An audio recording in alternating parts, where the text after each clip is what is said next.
بسم اللہ الرحمن الرحیم۔ وعلیکم السلام ورحمۃ اللہ۔ محترم مصباح الدین صاحب، آپ نے بڑا ہی دلچسپ سوال ارشاد فرمایا ہے، اس کا جواب ہم حاضر کریں گے، لیکن آپ سے گزارش ہے کہ اگر اتنی دقیق معلومات آپ کو نہ ہو تو بحث و مباحثے سے فائدہ نہیں ہے، کیونکہ بعض دفعہ انسان بحث و مباحثے میں علم کی کمی کے باعث گمراہیت کے درجوں کا مسافر ہو جاتا ہے، اور بعض دفعہ وہ لوگ چونکہ جہالت میں ڈوبے ہوئے ہوتے ہیں تو انہیں اپنے ایمان اور عقیدے کی بھلا کیا پرواہ، وہ تو پہلے ہی لٹ چکا ہے، تو وہ دوسرے کے ایمان کو بھی لوٹنے کی کوشش میں لگے رہتے ہیں۔ سمجھ آ رہی ہے بات؟ خیر، دیکھیے محترم، انہوں نے کہا کہ جن آیات و احادیث کو ثبوت علم غیب پہ تم پیش کرتے ہو، وہ ثبوت علم غیب پر دلالت نہیں کرتی، بلکہ خبر یا اطلاع علی الغیب پر دلالت کرتی ہیں۔ یہی بات ہم سے ایک شخص نے کہی تھی اب سے کئی سال قبل، جبکہ ہم بھوجپور کے بس اسٹینڈ کے قریب سواری یا کسی چیز کے انتظار میں بیٹھے ہوئے تھے۔ خیر، اور اس نے یہ بھی کہا تھا کہ غیب تو وہ ہے جو چھپی ہوئی ہو، اور جب اس کا پتہ چل جائے تو پھر وہ غیب بھی نہیں رہتا، یہ بھی اس نے اعتراض کیا تھا۔ سمجھ آ رہی بات؟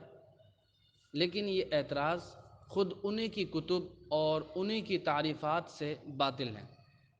سمجھ آ رہی بات؟ محترم، ہمارا یہ عقیدہ ہوتا کہ حضور علیہ الصلاۃ والسلام کو غیب بغیر اطلاع کے حاصل ہے، بغیر خبر دیے حاصل ہے، ذاتی طور پر حاصل ہے، تو بلا شبہ یہ شرک ہوتا اور ایسا عقیدہ رکھنے والا کافر و مشرک ٹھہرتا۔ لیکن ہمارا عقیدہ یہ ہے کہ حضور علیہ الصلاۃ والسلام کو جو غیب کا علم عطا فرمایا ہے رب العزت نے، وہ محدود ہے، اور یہ اللہ تعالیٰ نے عطا فرمایا تو عطائی ہے، ذاتی نہیں ہے۔ سمجھ آ رہی ہے بات؟ ایسے ہی اللہ رب العزت نے غیب پر مطلع فرمایا نا، ہم یہ تھوڑی کہتے ہیں کہ خود سے مطلع ہوئے ہیں، ہم تو یہ کہتے ہیں کہ اللہ تعالیٰ نے مطلع فرمایا، تو بات واضح ہے، ہم تو یہی کہتے ہیں کہ حضور علیہ السلام کو اللہ تعالیٰ نے غیب کے علم پر مطلع فرمایا، غیب کے علم کی اللہ تعالیٰ نے خبر دی، تو بلا شبہ جب ہم یہی کہتے ہیں کہ غیب پر مطلع اللہ تعالیٰ نے فرمایا، غیب کی خبر دی، تو ان آیات کو پیش کرنا جنہیں تم کہتے ہو کہ یہ خبر اور غیب علی الاطلاع، اطلاع علی الغیب پر مشتمل ہے، تو بالکل ٹھیک ہے، ہمارا دعویٰ اور ہماری دلیل بھی ٹھیک ہے، صحیح، تو اس میں پریشانی والی کیا بات ہے؟ ہم یہ کہتے ہی نہیں ہیں کہ غیب بالذات حاصل ہے یا غیب پر اطلاع بالذات حاصل ہے، کسی کے دینے سے نہیں، یہ تو ہم بھی کہتے ہیں۔ سمجھ آ رہی بات یا نہیں؟ جہاں تک بات ہے اس سے پہلے کسی نے غیب کا استعمال کیا، وہ قرآن شریف میں واضح ہے۔ محترم، میں آپ کو ایک چیز بتا دوں مختصر وقت میں، بعض آیات سے ایسا ظاہر ہوتا ہے کہ غیب کا علم اللہ تعالیٰ نے کسی کو نہیں دیا، اور اگر کوئی مانے تو وہ مشرک۔ بعض آیات سے جیسا کہ وہ پیش کرتے ہیں، میں آپ کو بتاؤں، بڑی لمبی تفصیل ہے، خیر حضرت سلیمان علیہ السلام کے دور کی بات ہے یہ آخر تک۔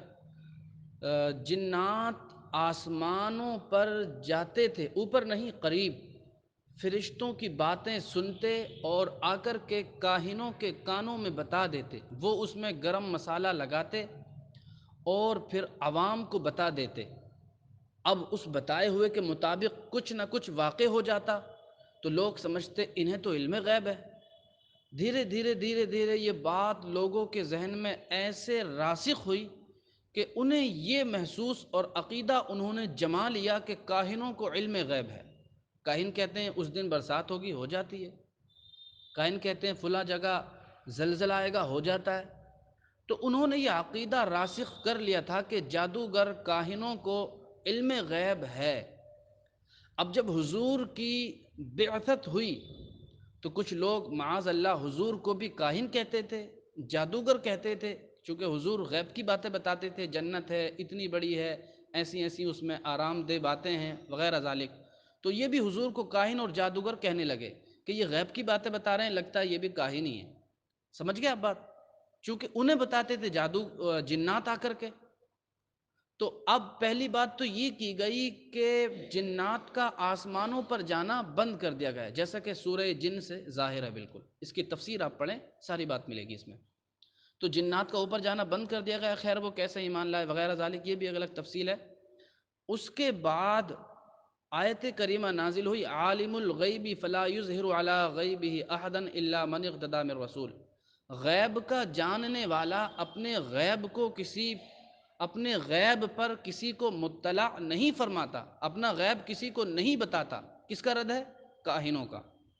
جو لوگ سمجھتے تھے نا کہ کاہن غیب جانتے ہیں، تو ان کا رد ہے غیب کا، یعنی غیب کا جاننے والا اللہ تعالیٰ اپنے غیب پر کسی کو مطلع نہیں فرماتا، الا من ارتضی من رسول، مگر اس کے اپنے پسندیدہ رسول ہیں، وہ چن لیتا ہے ان کو اور انہیں غیب پر مطلع فرماتا ہے۔ تو کس کا رد ہوا؟ یعنی جو کفار مکہ کا یہ عقیدہ تھا کہ کاہنوں کو علم غیب ہوتا ہے، ان کا رد فرمایا کہ انہیں غیب نہیں ہوتا۔ ہاں اللہ تعالیٰ اپنے رسولوں کو چن لیتا، انہیں عطا فرماتا، کاہنوں کو نہیں۔ سمجھ گئے بات؟ تو یہ ایک سیدھا سا پس منظر ہے، اس میں وہ لوگ الجھے ہوئے ہیں، اگر اس بات کو سمجھ لیں تو بالکل اعتراض نہ کریں۔ اعلیٰ حضرت نے اللہ تعالیٰ کے غیب اور حضور علیہ الصلاۃ والسلام کے علم غیب کے متعلق چند فرق بیان فرمائے ہیں، انہیں پڑھ لینے کے بعد اعتراض ہوتا ہی نہیں ہے۔ اور اعلیٰ حضرت نے جو دلائل نقل کیے ہیں، نقل ہوتے ہی وہ ہیں جو اسلاف سے چلے آتے ہوں یا قرآن و حدیث میں ہوں، تو وہ دلائل نقلیہ کو پڑھیں۔ اپنی دلائل جو اعلیٰ حضرت نے دلائل عقلیہ کے طور پر پیش فرمائے ہیں، انہیں نہ ماننا ہے، پہلی بات تو ان کے انکار کی کوئی وجہ ہی نہیں ہے، کوئی دلیل نہیں، تو ماننا لازم۔ دوسری دلائل نقلیہ کو پڑھو، اور دلائل نقلیہ اسلاف سے منقول ہیں۔ سمجھ رہے ہیں آپ بات؟ نہیں، خیر امید ہے آپ کی تسکین ہو گئی ہوگی، باقی واللہ تعالیٰ۔